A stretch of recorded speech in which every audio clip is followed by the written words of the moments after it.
జీవితాన్ని జీవించాలా, గుండెల్లోంచి రావాలి నీకు.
మన ప్రభువును రక్షకుడైన యేసుక్రీస్తు వారి ప్రేమ కలిగిన నామములో కూడొచ్చిన మీ అందరికీ కూడా ప్రభు నామములో శుభాభివందనాలు తెలియజేస్తున్నాను. మంచిది, ప్రభు ఇచ్చిన మహాకృపను బట్టి మరొక వారం ఆయన సన్నిధిలో కూడొచ్చి గొప్ప భాగ్యాన్ని దేవుడు మనకి ఇచ్చారు. అందును బట్టి మనం దేవుడిని స్తుతించవలసిన వారమై ఉన్నాం. దేవునికి స్తోత్రం కలుగును గాక. ఈ శ్రేష్టమైన సమ్మెల్లో చక్కటి పాటల ద్వారా దేవుని గణపరిచాం, దేవుని స్తుతించాం. ఈ శ్రేష్టమైన సమయంలో దైవ సందేశాన్ని మనందరూ కూడా వినడానికి ఇష్టపడుతున్నాం కనుక శ్రద్ధతో దేవుని వాక్యాన్ని వినడానికి ఇష్టపడదాం. రైట్, మనం 2 వారాలుగా ఈ మొదటి సమూయేలు గ్రంథం 30 అధ్యాయాన్ని మనం ధ్యానం చేస్తున్నాం. ఎక్కడి వరకు ధ్యానం చేసాం చెప్పండి. ఫస్ట్ ఆఫ్ ఆల్ ఏం చేశాడంటే, జనాలు విసిగించినప్పుడు, విసిగిపోయి తనను చంపేద్దాం అని ట్రై చేసినప్పుడు ఫస్ట్ ఏం చేశాడంటే దేవుణ్ణి బట్టి ధైర్యం తెచ్చుకున్నాడు. ఎవరిని బట్టి? సో ఆత్మీయ జీవితంలో మనం నేర్చుకోవాల్సిన విషయం ఏంటంటే దేవుని బట్టి ఏం చేయాలా? ధైర్యం తెచ్చుకోవాలి. ఎవరిని బట్టి? దేవుని బట్టి ధైర్యం తెచ్చుకోవాలి. ఇక్కడ జరిగిన సంఘటన ఏంటంటే, అమాలేకీయులు వచ్చి సిక్లగ్ మీద పడి దండెత్తి టోటల్గా కాల్చి బిడ్డలను భార్యలను అందరినీ కూడా తీసుకెళ్ళిపోయిన సందర్భంలో మళ్ళీ వెనక్కి తిరిగి వచ్చేసరికి తను కూడా శ్రమలో ఉన్నాడు. అయినప్పటికీ మిగతా వాళ్ళందరూ కూడా రాళ్ళతో కొట్టి చంపేద్దాం దావీదును అని అనుకుని విసిగిపోయినప్పుడు అతను ఏం చేశాడంటే దేవుని బట్టి ఏం తెచ్చుకున్నాడు? 2, ఎప్పుడైతే ధైర్యం తెచ్చుకుని నిలబడ్డాడో వెంటనే వెళ్ళి ప్రార్థన చేశాడు. ఏం చేశాడు చెప్పండి? దేవా, ఒకవేళ ఈ దండును మేము తరిమితే కలుసుకుంటామా అంటే దేవుడు వెంటనే జవాబిచ్చాడు. ఎప్పుడు ఇచ్చాడండి? వెంటనే జవాబిచ్చాడు. సో దేవుడు ఏమన్నాడంటే, నువ్వు వెళ్ళు, ఖచ్చితంగా నీ వారందరినీ దక్కించుకుంటావు, అందరినీ కలుసుకుంటావు, ఏమాత్రం సందేహం దీంట్లో లేదు అని దేవుడు మాట్లాడినప్పుడు వెంటనే ఆ మాటను ఎవరు నమ్మారండి? దావీదు నమ్మాడు. అప్పటికే ప్రజల ప్రాణములు విసిగిపోయినవి అని ఉంది కదా. అయితే ఎప్పుడైతే ప్రార్థన చేశాడో అతనికి ధైర్యం వచ్చింది. ఎప్పుడైతే అతను ధైర్యం తెచ్చుకున్నాడో విసిగిపోయిన వాళ్ళు చంపేద్దాం అనుకున్న వాళ్ళు ఒక్క నిమిషం అలా ఆగారు. ఏం చేశారు చెప్పండి? ఎందుకనంటే దావీదు ముందు 100 మంది నిలబడినా సరే దావీదు అంటే ఆ భయం ఉండేది. ఎందుకని? దావీదు గురించి ఏమన్నా తెలుసా? ఒక చోట రాస్తాడు, దావీదు గుండె సింహపు గుండె లాంటిదంట. ఎలాంటిదండి అంటే అర్థం ఏంటంటే ఓ మాదిరి సమస్యలకు వణికిపోయే తత్వం కలిగిన వాడు కాదు. ఎవరు? దావీదు. అందుకనే దావీదును చూస్తే ఎవరైనా హడిలిపోవాల్సిందే. అంటే ఒక మాటలో చెప్పాలంటే అసలు దావీదు పేరు చెప్తే ఆ పేరుకే సగం జడుచుకుని చచ్చిపోతారు. అంత పవర్ కలిగిన వాడు ఎవరు? దావీదు. చాలా ధైర్యవంతుడు.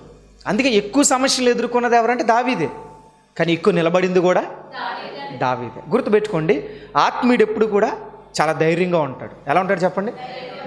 అతని ధైర్యానికి మిగతా వాళ్ళు ఏం చేశారంటే, అరే దావీదు గారు చెప్తున్నారు కదా, ఆగుదాం, ఎక్కువ చేసామంటే మనం లేపేసినా ఆశ్చర్యపోక్కర్లేదు. 600 మంది ఉన్నా లేపేయగలిగిన అంత సమర్థత ఎవరిలో ఉంది? దావీదులో ఉంది. అంత పరాక్రమవంతుడు. పైగా దేవుడు అతనికి ఎలా ఉన్నాడు? తోడుగా ఉన్నాడు. దేవుడు తోడుగా ఉన్నప్పుడు ఎలాంటి వాళ్ళైనా సరే మన ముందు భయపడాల్సిందే, దీంట్లో సందేహం లేదు. ఎవరిని బట్టి? దావీదును బట్టి కాదు, దావీదులో ఉన్న దేవునిని బట్టి. సరే, మొత్తం మీద ఏం చేశాడంటే మిగతా వాళ్ళు ఆగారు. ఇప్పుడు ఏం చేద్దామయ్యా అని అంటే, నడవండి వెళ్దాం, దేవుడు మాట్లాడాడు కదా అని చెప్పి అక్కడి నుంచి 600 మంది బయలుదేరారు. ఎంతమంది అండి? 600 మంది మగవాళ్ళే, బాగా గుర్తుపెట్టుకోండి. 600 మంది యుద్ధం చేయగలిగిన వాళ్ళే, 600 మంది సైనికులే, 600 మంది యుద్ధ ప్రావీణ్యం కలిగిన వాళ్ళే, 600 మంది యుక్త వయసు వచ్చిన వారే. దీంట్లో చిన్నపిల్లలు లేరు, వృద్ధులు కూడా లేరు. ఎందుకనంటే వీళ్ళందరిని ఎక్కడ తీసుకెళ్ళాడు? ఫిలిస్తీన్లతో పాటు యుద్ధం చేయడానికి తీసుకెళ్ళాడు. వాళ్ళు రిజెక్ట్ చేస్తే వెనక్కి వచ్చారు. అంటే వెళ్ళిన వాళ్ళందరూ పరాక్రమవంతులా కాదా?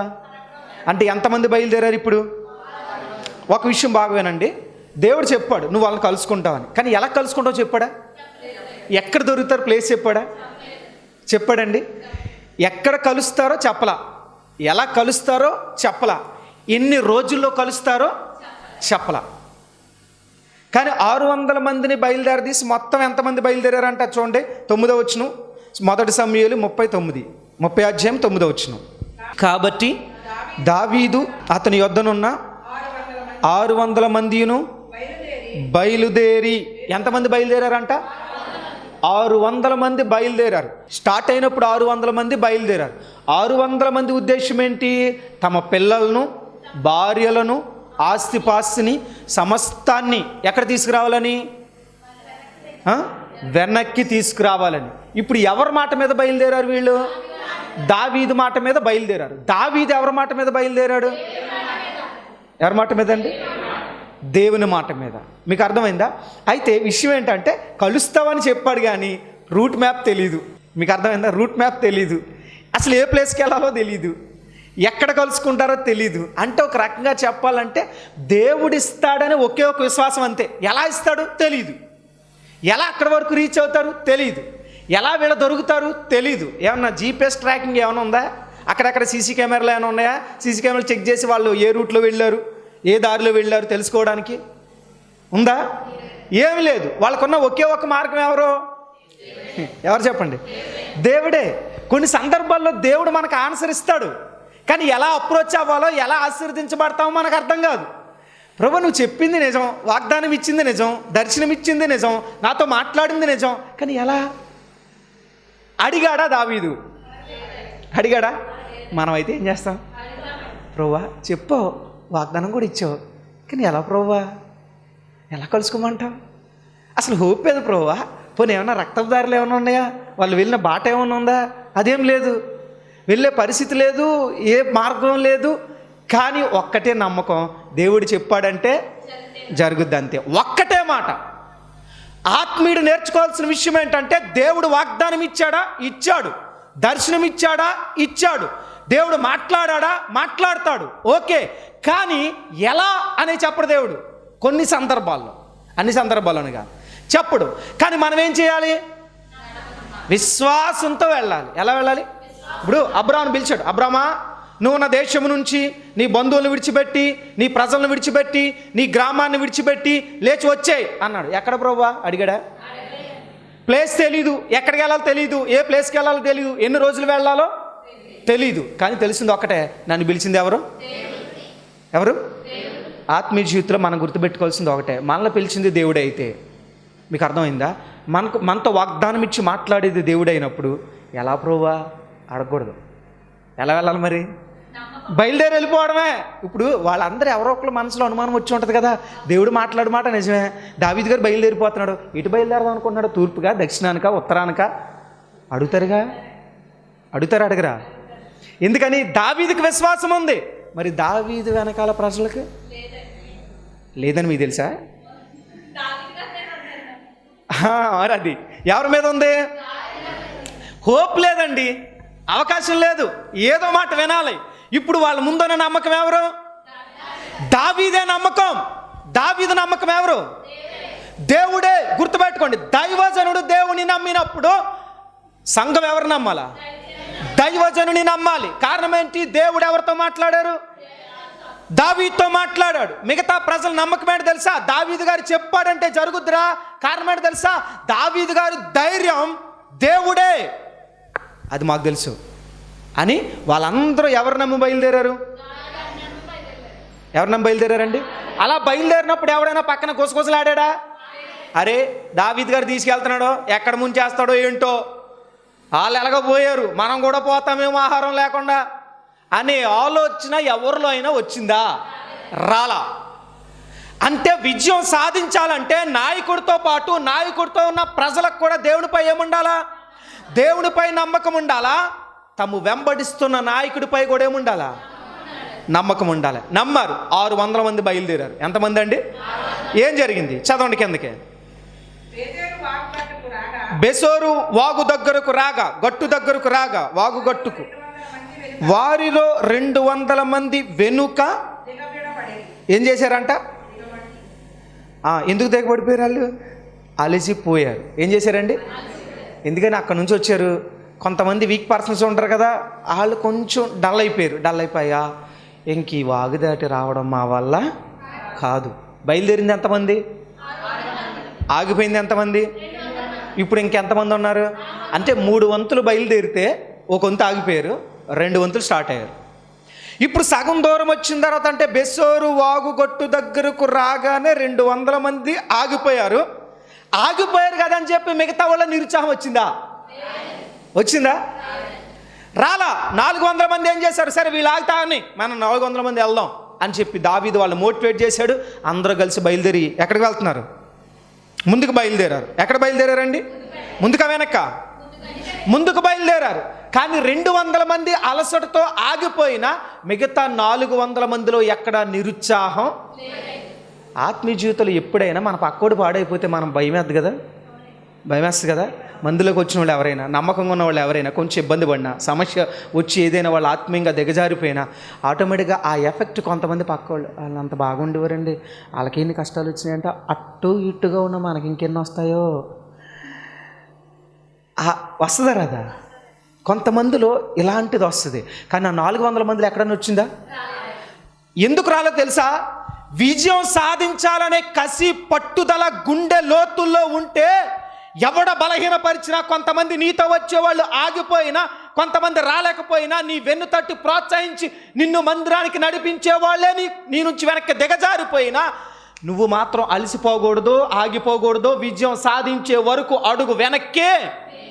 గుర్తుపెట్టుకోండి, విజయం సాధించాలనుకున్న వ్యక్తులు ఎలాంటి లక్షణాలు ఉంటాయి తెలుసా? ఏ క్షణంలో కూడా వాళ్ళు అలసిపోరు. ఏం చేయరండి? అలసిపోరు. అంటే ఏంటి? నిరుత్సాహం వస్తుంది, నిస్పృహ వస్తుంది. ఇంకా జరుగుద్దా? ఇంకెదరికి వెళ్ళినా అలసిపోతాం కదా, ఇంకెదరికి వెళ్ళాలంటావా? ఈ వాగు దాటాలంటావా? ఈ గట్టు దాటాలంటావా? దాటిన తర్వాత ఇంకా నీరసించిపోయి మన ప్రాణాలే పోతాయేమో అని అలసట కొంతమందికి వచ్చింది. గుర్తుపెట్టుకోండి, మనం ఏదైనా ఒక దాంట్లో విజయం సాధించాలి అనుకున్నప్పుడు అలసిపోకూడదు. ఇప్పుడు పరీక్షల్లో పాస్ అవ్వాలి అనే పట్టుదల ఉందనుకోండి, రాత్రి నిద్రని త్యాగం చేస్తాం. రాత్రనక పగలనక లైట్లు పెట్టుకుని నిద్రపోకుండా కష్టపడి చదివి పాస్ అవ్వాలని సాధిస్తాం. అవునా కాదా? ఒక ఉద్యోగం కొట్టాలి అనుకున్నవాడు ఉద్యోగంలో ఏదో యూట్యూబ్లో 4 వీడియోలు చూసుకుంటా తినేసి సుష్టిగా పడుకుంటే జాబ్ రాదు. ఏమైనా సరే కష్టమైన నష్టమైన విజయం సాధిస్తా అనే పట్టుదల ఉంటే వాడు రిలాక్స్ అవ్వడం. అవుతాడా? ఈ మధ్యకాలంలో సోషల్ మీడియాలో ఒక వీడియో బాగా వైరల్ అయింది. ఏంటనంటే ఒక కానిస్టేబుల్ని పైన సిఐ చాలా నీచంగా మాట్లాడాడంట, హేళన చేసి మాట్లాడాడంట, కించపరిచి మాట్లాడాడంట. మాట్లాడేసరికి ఆ కానిస్టేబుల్ కోపం వచ్చింది. ఏం చేశాడు తెలుసా? జాబ్కి రిజైన్ చేశాడు. పై ఆఫీసర్ తిడితే జాబ్కి రిజైన్ చేసి ఖాళీ కూర్చోలే. ఏం చేశాడు తెలుసా? ఏ ఆఫీసర్ అయితే నన్ను తిట్టాడో వాడితోనే నేను సెల్యూట్ కొట్టించుకోవాలా అనుకున్నాడట.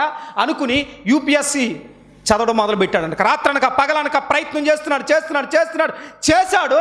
యూపీఎస్సీలో ర్యాంక్ కొట్టాడు రీసెంట్గా. గుర్తుపెట్టుకోండి, ఇప్పుడు ఏ సిఐ అయితే అవమానపరిచాడో ఆ సిఐ ఏం చేశాడు తెలుసా?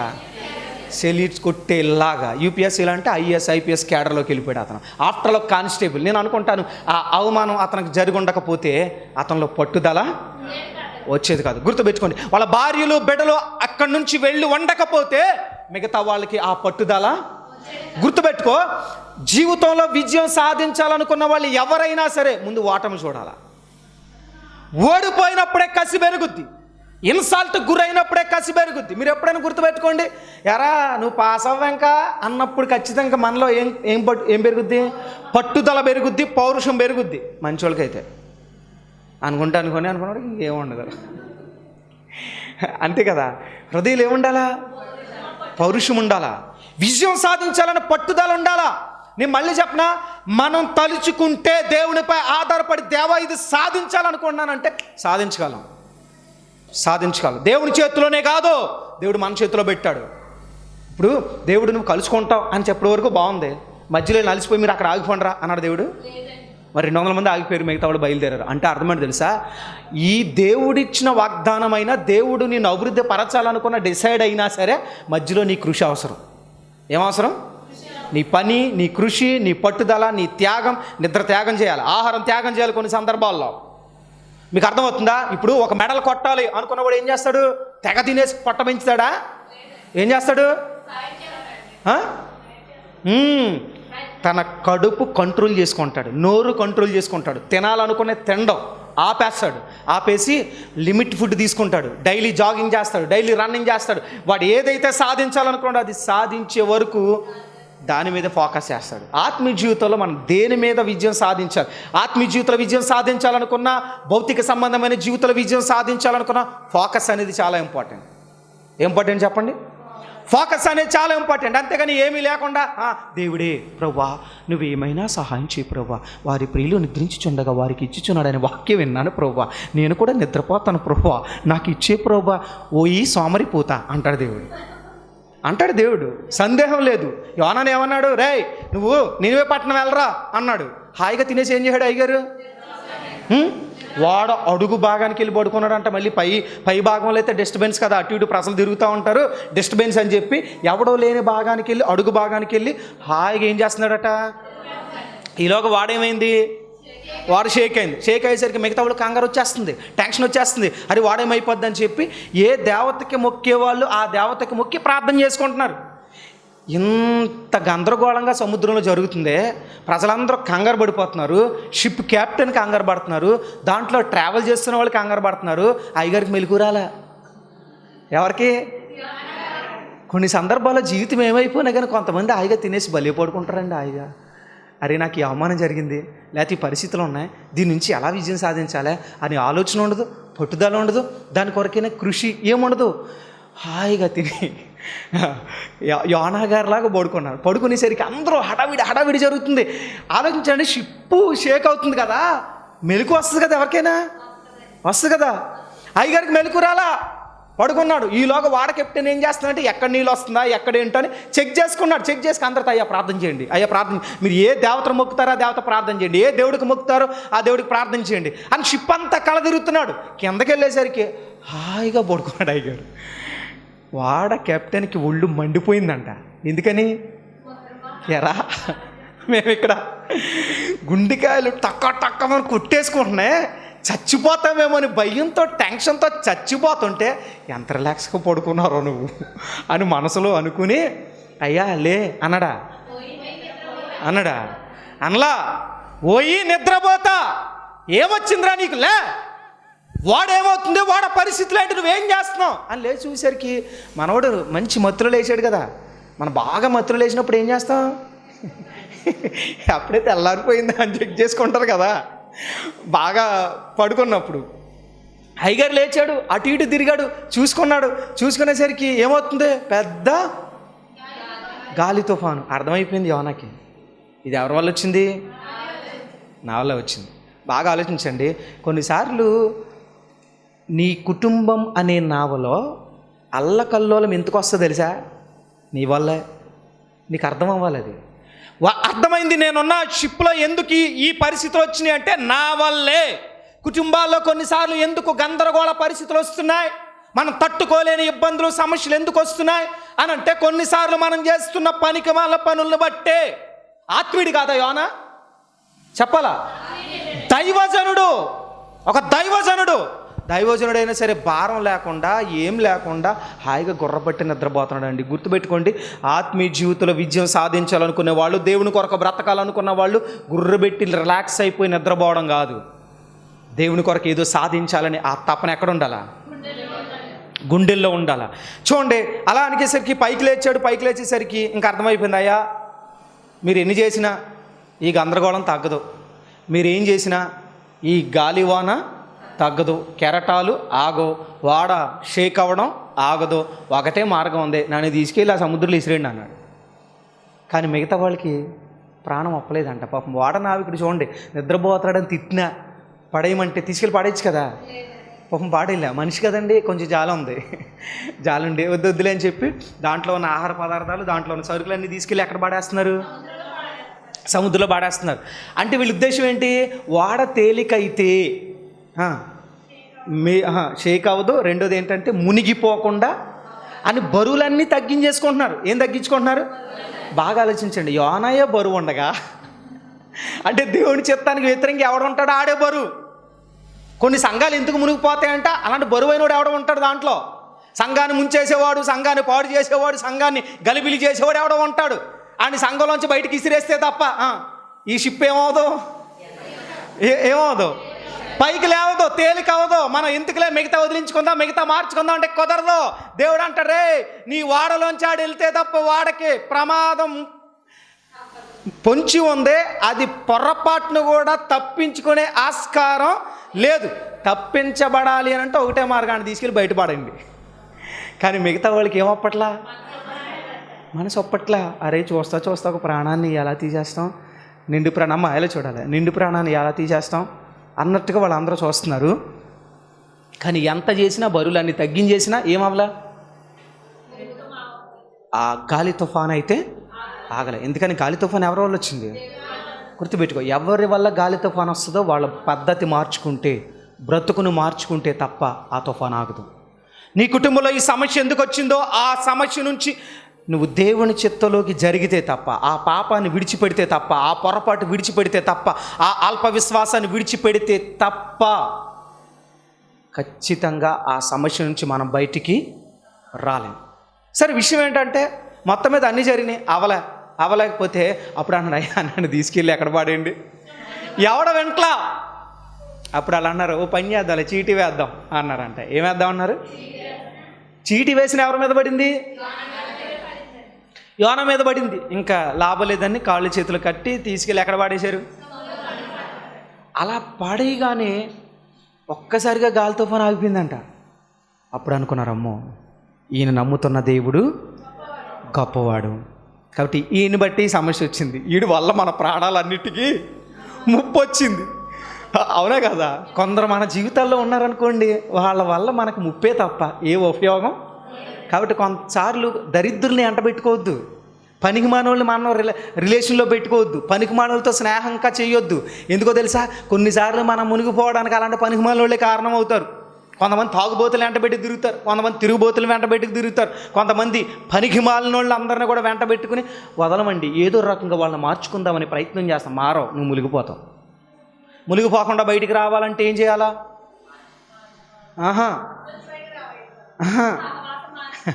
అలా బయట పాడేయాల. ఎక్కడి నుంచి, నీ జీవితం అనే షిప్లోంచి, దేంట్లోంచి బయట పాడాయి.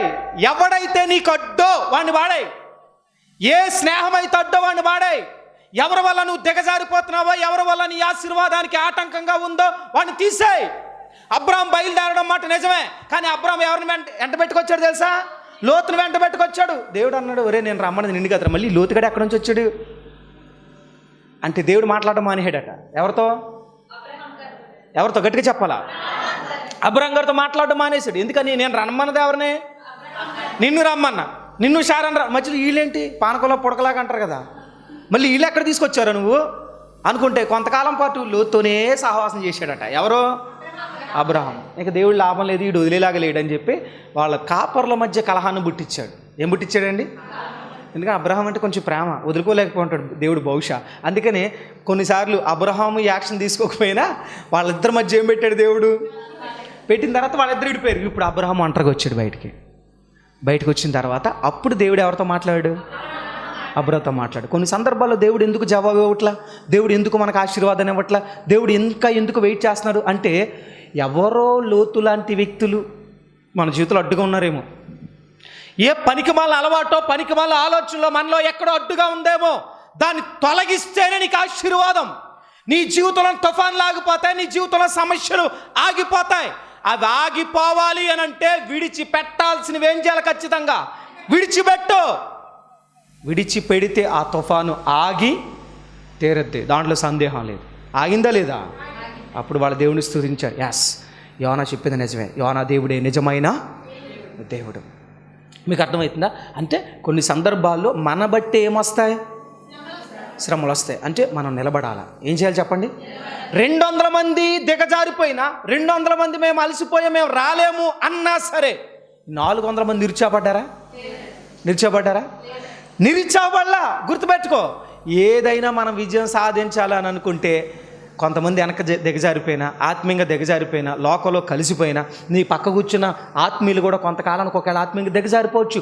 వాళ్ళని బట్టి నువ్వేమవ్వకూడదు. కొంతమంది ఏం చేస్తారు తెలుసా? సంఘంలో మిగతా వాళ్ళని చూసుకుంటారు, వాళ్ళు దిగజారితే వీళ్ళు కూడా ఏమవుతారు? దిగజారిపోతారు. సో నీ రోల్ మోడల్ వాళ్ళు కాదు. వాళ్ళు చూసింది ఎవరిని? దావీదుని చూశారు. దావీదా, నిన్ను నమ్ముతున్నా, నీ వెనకాల వస్తాం. ఈ 200 మంది ఆగిపోయినా మేము మాత్రం ముందుకే. ఆత్మీయ జీవితంలో మనం గుర్తుపెట్టుకోవాల్సింది ఒకటే, ఆత్మీయతలో అడుగు పెట్టాం, మన చూపు ఎదరికే తప్ప ఎక్కడ ఉండకూడదు. మీ రోల్ మోడల్ ఎవరై ఉండాలా? దైవజనుడై ఉండాలా. ఎందుకంటే దైవజనుడు ఎవరితో మాట్లాడతాడు? దేవుడితో మాట్లాడతాడు. గుర్తుపెట్టుకోండి. అందుకే విజయం సాధించే వరకు అలసిపోకూడదు. లేట్ అవుతుంది, వెంటనే జరుగుతుందా? ఈ యొక్క ఆధ్యాత్మిక కార్యక్రమంలో ఈ వాక్యం ద్వారా మీరు బలపడినట్లయితే ఈ కార్యక్రమాన్ని ప్రోత్సహించండి, బలపరచండి. అలాగే మీ సమస్యలు ఏమైనా తెలియచేయాలి అని ఆశపడితే ఈ స్క్రీన్పై స్క్రోల్ అవుతున్న నెంబర్లకు మీరు కాల్ చేయండి. అలాగే మీ ప్రార్థన అవసరాల కొరకు ప్రేయర్ చేయడానికి సేవకుడిగా నేను ఇప్పుడు సిద్ధంగా ఉన్నాను. అలాగే నా వర్తమానాలు మీ ప్రాంతాల్లో వినబడాలి అని ఆశపడితే ఎవరైనా సరే దైవ సేవకులు కానీ మరి ఎవరైనా ఈ స్క్రీన్పై కనబడుతున్న నెంబర్లకు మీరు కాల్ చేయొచ్చు అని ప్రభు పేరిట తెలియజేస్తున్నాను. అలాగే నా వర్తమానాలు మీరు ఇంకా వీక్షించాలి అని ఆశపడితే బ్రో ఎం శ్యామ్ అనే యూట్యూబ్ ఛానల్ ద్వారా కూడా నా వర్తమానాలు అనేకమైన యూట్యూబ్లో ఉన్నాయి కనుక వాటిని కూడా మీరు వీక్షించి ప్రభు యొక్క దీవెనలు పొందుకోవాలని, ఆధ్యాత్మికంగా బలపడాలని ప్రభు పక్షాన తెలియచేస్తున్నాను. ఈ దీన సేవకుడి కొరకు, ఈ దీన పరిచయం కొరకు మీ యొక్క అనుదిన ప్రార్థనలో జ్ఞాపకం చేసుకోవాలని ప్రభు పేరిట మీ అందరినీ కూడా తెలియచేస్తున్నాం. God bless you all. దేవుడు మిమ్మల్ని దీవించునుగాక. ఆమేన్. మా అడ్రస్ బేతేలు ప్రార్థనా మందిరం, ఇందిరా కాలనీ, జీడిపిక్కల ఫ్యాక్టరీ ఎదురుగా, దొండపూడి రోడ్, గోపాలపురం.